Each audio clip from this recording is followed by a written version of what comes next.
Hello, and welcome to episode 4 of TE Present Teacher, where we talk about cutting edge ideas in education in a way that is accessible to all and implementable in a classroom.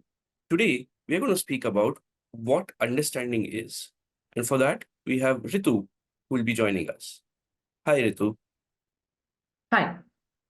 So, last episode, we were talking about formative assessments, doing checks for understanding, so that, as a teacher, we know whether what we're trying to transfer to the students, what we're trying to uh, get the students to learn is actually getting through and students are understanding. Now, it's all well and good to say that, okay, I will assess students for understanding. I think the first step towards that is us as educators knowing what understanding is. And I think that's the general idea of what we want to talk about today. I'm going to take a slightly funny approach towards that, which is first, let's focus on what are the different misconceptions that are there about understanding. And when I say about understanding, I mean misconceptions that educators have. Some things that are the wrong proxies which are used, to say that, okay, students have understood. So is that a good place to start? Yeah, of course. I think if we look at misconceptions or proxies and then talk about what actually understanding is, it will be a clear distinction of what to look for and what not to look for when we're working with students. Okay, then I'm going to just jump right in and ask you, what is one thing that is, probably the most common misconception about understanding among educators? So when we very often observe classes and we sit through an entire lesson and see what is happening in class, what the teacher's saying, what's happening with students. And once class is over and we sit down with the teacher to talk about the observation, um, very often when we ask the teacher, okay, so how do you think class went? Or do you think your students understood today's topic? And when they say, yes, I think they understood. Um, of course, our next question is, how do you know that? How do you know that they've understood? Um, and the most common answer we receive is that, oh, I taught it. I read out the chapter. I explained the concepts. So of course they've understood. And I think confusing having taught the topic and using taught as a very broad term, but having read out a chapter, having explained concepts in class as a teacher, confusing that with students having understood it is a very common occurrence. Right. And I just want to point out that I don't think we are saying it from a point of view that, teachers have this egoistic feeling that, oh, I have taught it, so they've understood it. It's coming from a genuine place where they think that, I have done a good job of teaching it. And so the transfer of that knowledge or skill should have happened to students. Which, fair enough, it's an assumption at the same time. Even if I'm thinking that, it's still an assumption that, this transfer has happened. Um, yeah, I think that's a very important point, especially when we are, looking at covering the syllabus, right? I mean, that assumption teachers just make that, hey, I taught the topic, that means understanding has happened. I don't need to go back to this topic because I need to finish my syllabus in time. And then there are these hajar other things like annual days and all of those things. So, yeah, I mean, I get whether it's a misconception or just an assumption that the teachers are making. Yes, that is, I think, a very important proxy which is wrongly used by educators for understanding. Okay, so completing a topic is not understanding, is not evidence of any understanding in students, right? So, what are some other proxies like that? Another very common misconception about what understanding is students being able to recall facts. And this is a tricky one because a lot of our exams are based on students being able to recall facts, and those who are able to recall facts the best and tick the right answers, fill in the blanks correctly, or write word for word what something is. They're the ones who do the best in exams and are considered the students who understood the best. But recalling facts is not actually understanding. And I think this is something that a lot of us may be able to relate to, where we as students may have uh, rote memorized things in a subject that we were not very comfortable with just for the exam. And as soon as the exam is over, all of that information is gone from your brain because there's nothing really, there's no deeper understanding that's holding it there. So I think in a zoomed out, if we take a zoomed out picture of it, recalling facts is great for an exam, but if you're forgetting it immediately, you didn't really ever understand it in any significant way. Right. And even though a lot of our summative assessments in the system are actually testing for that recall and not the deep underlying understanding, which should be the foundation of the recall, I guess. Fair enough. I mean, I remember that there were some duties as an Indian citizen that I had to fulfill, and I had some rights. That's all I remembered. But we had to memorize all the duties and rights of an Indian citizen. And sometimes that is it, right? I mean, that's how it's taught to us that, okay, these are the 5, 7 rights that you have, 5, 7 duties that you have. That's it. Maybe teaching, I mean, maybe just understanding also that just recalling is not understanding might also inform the way I teach. I'm not going to just teach for those 7, 8 rights or duties. I'm going to teach for the underlying concept of why rights and duties need to go hand in hand, how this balance helps the nation, how this balance helps the individual citizen, and so on. Okay, I think I get that. So, so I mean, that's a nice point where, it's not just about recalling or understanding, but knowing the difference that recalling is not understanding may also inform our teaching and how we approach the topic and so on. Okay, so just covering a topic, just students being able to recall some facts are not good proxies of understanding. They are in fact bad proxies of understanding. So what else? Are there more bad proxies? I mean, how many are there? Firstly, let's go to that. I think there are a couple more, and those get trickier and trickier as we go deeper into them. So, having explained a concept doesn't really mean that students have understood. That's a straightforward enough statement to make. Students being able to recall facts is a little trickier to accept. And the next one, which again we very often confuse for students having understood something, is if students are able to follow the steps of a procedure that they need to. It looks like students have understood because they're doing something that they're supposed to do. The steps may be complicated, and if they're able to follow them, it does look like students have understood. And from when I was a student, the first thing that comes to mind again is long division. I don't think as a student I understood what I was doing. I remember the steps of long division even today. I, of course, now understand what division is and what it means to divide a large number by a small number. If you ask me to explain why the steps of long division work, I don't know. I still can't tell you. Similarly, I mean, I think there are so many other examples where we're able to follow the steps very, very well because they're so deep in our brain because of the habit of doing it and habit of practicing.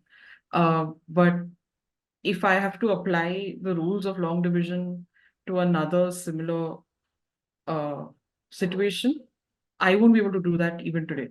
So I don't think I understand the principle behind it even today.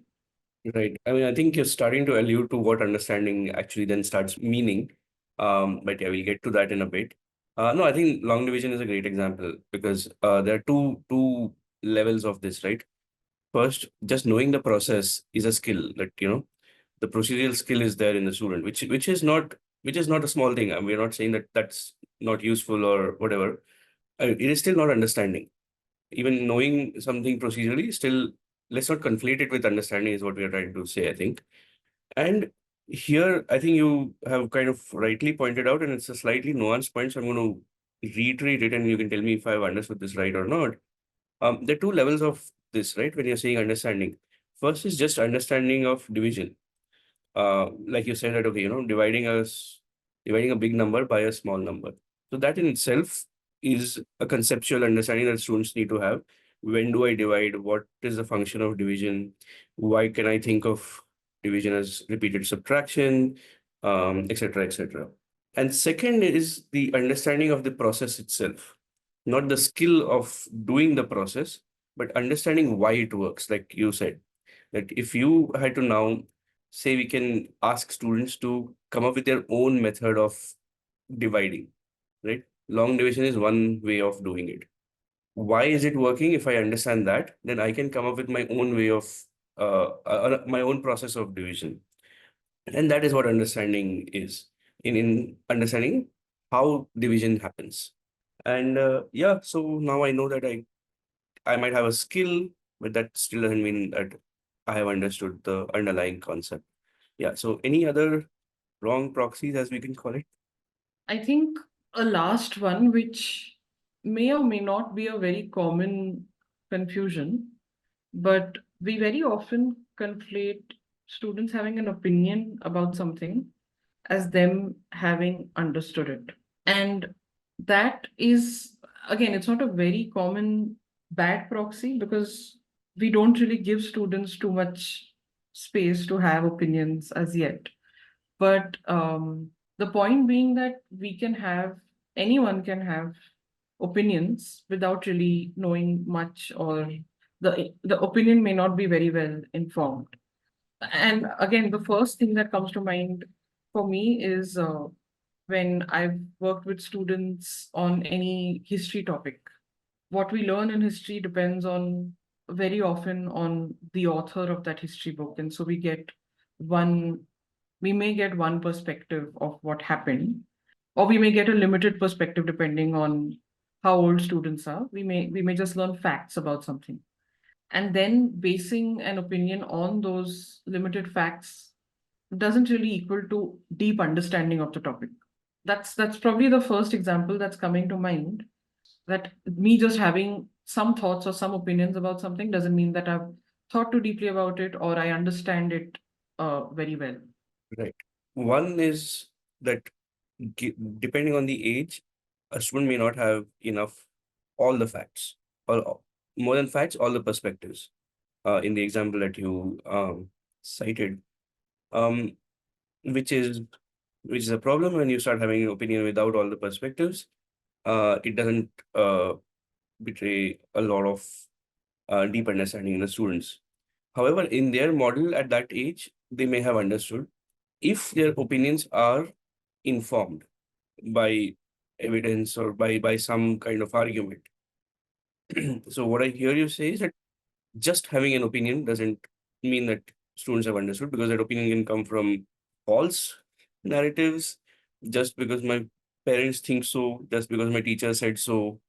And students are impressionable, especially by their teachers. If a teacher has a very strong opinion on something, the students start having the same opinion. So it's, I think, important that we delineate these two things, that, hey, has a student actually understood this, or is he or she just parroting what the teacher's opinions are in the classroom? Yeah, I think that's important. And at the same time, I know what you said earlier, that maybe we don't really look for that in students so much, because they don't have the space to have their own opinions, which is a different problem, which we can talk about a little bit late. Okay. Is that all? I mean, are these the proxies? I think that there's one more that comes to mind very strongly, and this I think has become a very common practice now. There's a lot of emphasis on making learning hands-on, making learning experiential, students doing things, and that's important. That's great. Students have to have the space to use their hands, use their minds to learn any topic. But I think that the misconception that has grown out of that now is that as long as students are doing something with their hands, or as long as the classroom looks like it's high energy, high engagement, that means that students have understood. But that may not be that at all. So if a teacher wants to teach Shakespeare in a more hands-on way and direct students in a play or a role play or any sort of in-class skit, which takes about a week to practice for, and students have to memorize their lines. The teacher's playing a very active role in directing it, and then they act out a couple of scenes. It looks like students are doing a lot and they're very engaged, very active. Does that mean that they've understood the underlying theme of the play or the interrelationships of the characters or why the play was written or the background of society at that time? No, because students have literally just wrote memorized lines, most probably, and then acted them out. And all of their mental energy has been focused on getting the lines right, getting their stage directions right, getting their acting right, without any real focus on the main learning of the play. This, of course, comes from having the right learning outcomes, no matter what you do. And if the learning outcomes in that case focused on students performing a play, then they did perform a play. And that's all they did. But we can't really say in that case that they've understood all of these other things that are objectives or outcomes of language learning. Right. I think that's a very nice way of, kind of putting a circle around it, where yes, we probably have wrong proxies for understanding. A lot of it will inform the way we teach. And to kind of, not have these wrong proxies, we should go back to our learning outcomes, which which should tell us, which should dictate to us what we want the students to do. And if the learning outcomes need to be achieved, which are, understanding character arcs, blah, blah, whatever you just said, then doing the play itself is not going to help. Having discussions about doing the play, asking questions, etc., may be the way to go. I'm not saying don't do the play or skit, but do it in a more nuanced, deeper, conversational way. Yeah, I think that makes sense. Yeah. No, I just wanted to add on to that, that of course, doing the play in no way is, it's a good way of learning, as long as the teacher is not directing it. If students are coming up with their dialogues and their stage directions and understanding how characters interact with each other, then they're really understanding the deeper point of the play. So I just wanted to clarify that it's not bad. It's a good thing to do a play, but how we approach it determines understanding. Oh, good. I think we have 4 or 5 proxies that are terrible proxies for understanding, probably. Yeah, so I think it's just that me as a teacher just covering a topic does not equal student understanding. Students recalling facts does not mean that they have understood. Just having an opinion, which is not based in any evidence or, backed by some facts, is not understanding. Engagement is not understanding, and being able to follow steps of a process, maybe a procedural skill that they've developed, but that is still not a good proxy for student understanding. Okay, I think that's been extremely useful to know what understanding is not. Maybe we take a quick break here and come back with then saying that what actually understanding is, and not just, leave it at, hmm, all of this is not understanding. So what is understanding? And we'll talk about that after this break. Hi, we have developed an amazing tool to help teachers plan their lessons, TEPS, or Things Education's pedagogical strategies. TEPS helps teachers by reducing the time that they spend on planning lessons. TEPS also helps you if you want to try a different pedagogical approach to teaching. So, if you want to know how to teach a topic in a project-based or inquiry-based or even constructivist learning approach, TEPS is for you. TEPS helps even seasoned teachers with fresh ideas on how to teach specific topics. So, scan the QR code on the screen or visit teps.school and join a community of empowered educators. Great teaching begins with TEPS. Hi, and welcome back. So far, we've been talking about what are the bad proxies for understandings and what we as educators sometimes misunderstand as student understanding. So we're not going to leave you with just, the bad proxies and say, okay, this is not what understanding is. What we will now talk about, maybe not as much in depth as the previous part, but we will talk about what are good proxies for understanding, or when can you say that the students have understood. And wherever possible, we'll make links to, what we have said or what we have talked about as bad proxies for student understanding. So yeah, Ritu, you want to start with maybe the first thing? Yeah. And I'm going to start with the example I gave about long division. A lot of us know the steps of long division really, really well and can do it on paper. But like I said earlier, I still can't explain why that process works. And I think if I or anyone, I am able to explain what those different steps of the process are and why we do what we do, then I've understood how long division works.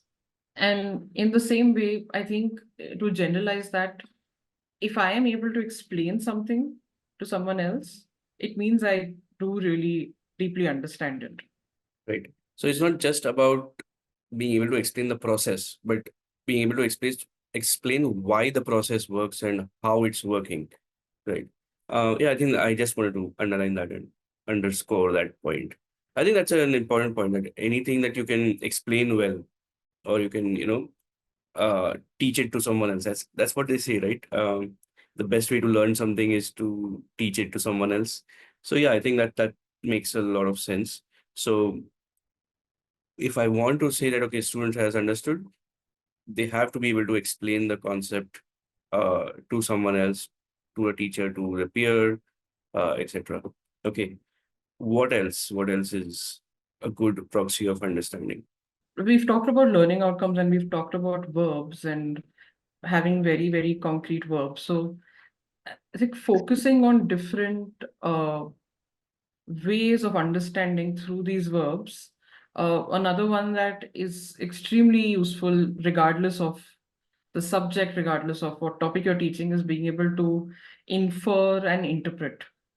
And there's a slight difference between those two terms, but if I am able to make some interpretations from what I'm reading, it means that I'm reading between the lines, I'm making connections between different ideas, I'm making connections with the real world or my own feelings. So a student may be able to narrate an entire story that they've learned in grade 5 or in grade 6, and they may be able to really recall facts and fill in the blanks and say whether some things are true and false based on the story. Um, but again, that is recalling, and that may not be understanding.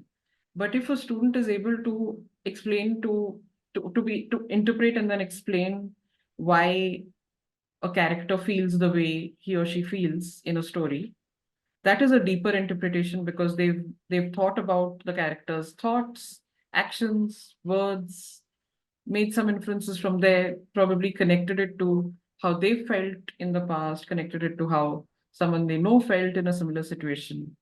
Being able to do that is it shows that the thought is much deeper, the understanding is definitely much deeper than simply recalling.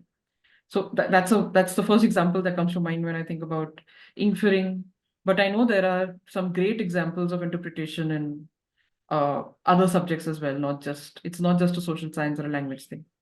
Yeah, I mean, see, the simplest way of looking at it is, can students look at a graph and, instead of just describing the graph, that, okay, this is more and this is less, can they go that one step further and say that, okay, this is what it means when, for example, student enrollment in India based on gender, and say it's higher for males and lower for females in higher education, but the other way around for primary school education. Instead of just saying that, okay, this is what I see on the graph, can they actually interpret it by saying that, okay, this is what seems to be happening. This is why it may be happening. Can I make a couple of hypotheses based on this information?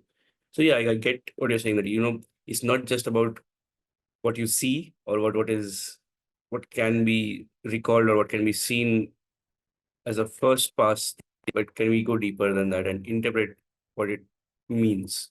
Yeah, I think that's a great point, that one, that students should be able to explain things. Second, that they should be able to infer or interpret things. So basically, both these things are kind of telling me that you have to go deeper than just knowing the words that are there in your textbook, or knowing the words that have been spoken in the class by the teacher. Uh, okay. that helps. I think in the same vein, I'm going to guess that, the third thing is probably going to be being able to apply what they've learned in different situations could be also a good proxy for understanding. Is that right? Yeah, and I think expanding on that term apply is important here. Um, Application is usually just seen as, hey, I learned how to do this. I learned how to punctuate a particular sentence in a particular way, and I'm able to do that over and over again in a worksheet, which has the same kind of sentence repeated. So I'm just following steps of a procedure and applying that knowledge in the very same situation. The crux of application is if I can apply that knowledge to a slightly different or a newer situation. That's where the test of understanding lies. That have I really understood these rules, or am I just following the steps of a procedure? If I change the format of a sentence, will the student still know where a particular punctuation mark goes, or whether that punctuation mark is even needed in such a situation if the format changes? And this comes up, for example, very often in direct speech, where the structure of the sentence determines where the comma goes or where the uh, any other type of punctuation goes in that sentence. So when we say students should be able to apply their learning, an important addition there is they should be able to apply it, yes, but they should be able to apply it to a new situation as well. That's when we know that they've really understood deeply what the concept is. And I think that's a great point. It's not just about application in terms of practice or repeated practice, but also being able to do it in novel situations. Yeah, and I think this probably doesn't even need a science example or math example, because I think that is what entire application questions of science and maths are based on, right? I mean, how do I get the students to apply their understanding to novel situations? Something that I think one fellow educator had very nicely said, that laws of physics are fine. If I really want to know if the students have understood the laws of physics, I'm going to ask them to make a school on the moon. The laws remain the same, but the measures change a lot, right? So yeah, very, very, very important, not just application, but also applying it in a novel situation. Okay. Any other points that, point towards student understanding? I think this is something that even adults may struggle with, is knowing what I don't know about something.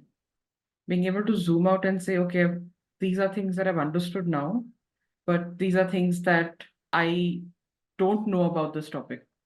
It's not something that will come very easily to students because it requires a level of one self-awareness and a level of awareness of how much there is to know about any particular thing.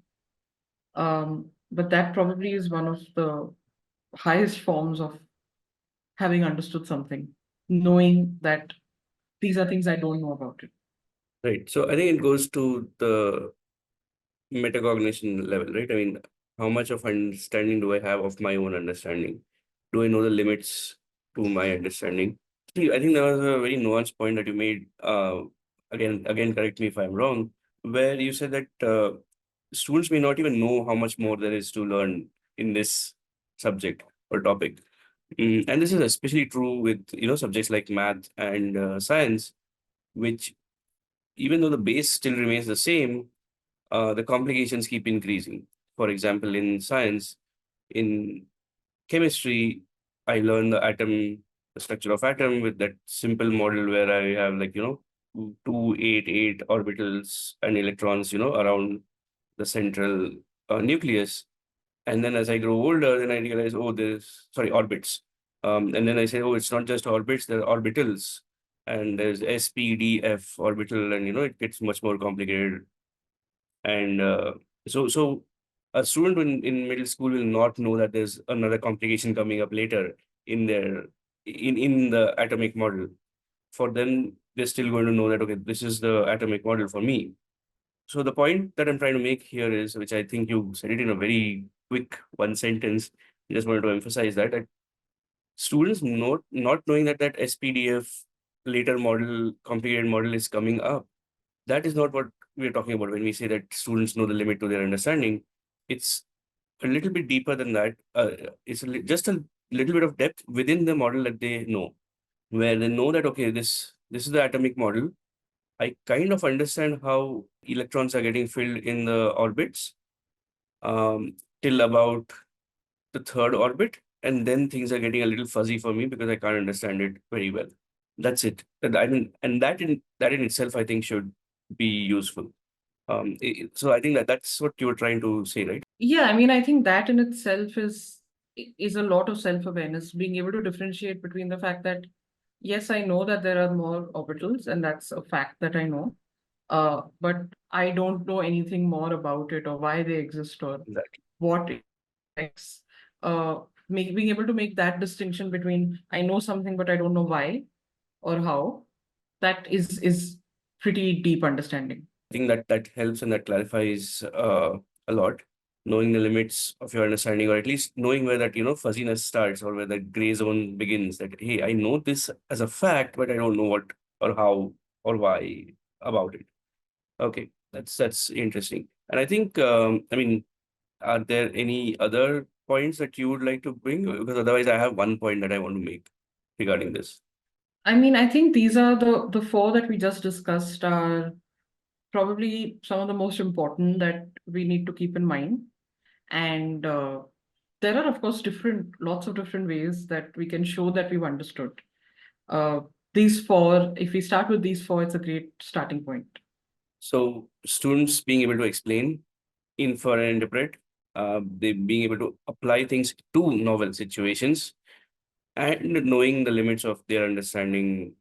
These four are good proxies of understanding, and whenever we are trying to set up a formative assessment or any kind of assessment, trying to test for these four things will give you a good indication of how much the students have understood.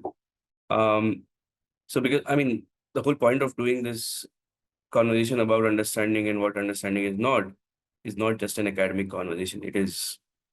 Why is it important in your classroom? Because when you're making formative assessments or any kind of assessment, like we discussed in the last episode, if you're going to check for understanding, might as well know what understanding is. One thing that I just wanted to point out, that we said that, hey, you know what, just having an opinion is not a good proxy for understanding. But I think on the flip side, if a student can empathize, understand different points of view, and then come up with their own, argument or point of view, or they have come up with their own thought process. I think that just that fact that they've understood different points of view, they've been able to empathize, and then have an opinion on something. I think that should, I mean, that's a good indicator of understanding, because I think, like you said, I think the more important thing is that are students being able to go deeper? Are they able to read between the lines? Are they able to interpret things? And empathizing and understanding different points of view are kind of like that. That you're going a little bit deeper. You're reading between the lines, and you're trying to infer somebody else's feelings from what they may be going through, etc. So yeah, I think that I just wanted to make that connection, because we kept saying just having an opinion is not a good proxy. On the flip side, having an opinion based on these things that I just mentioned, may be a good proxy for understanding. I think with that, I think we have spoken about what understanding is not, also spoken about what are good proxies for understanding. So with that, I just want to thank you, Ritu, for your time, and thank you for watching. And if you like the video, please like it, subscribe to us, tell everyone about it, tell every teacher that you know, tell every educator that you know, tell every parent that you know, because it helps us. And it helps in keeping these kind of informative videos free online. And yeah, please comment, interact with the videos as much as possible. So that's me, Aniruddh, signing off for Things Education.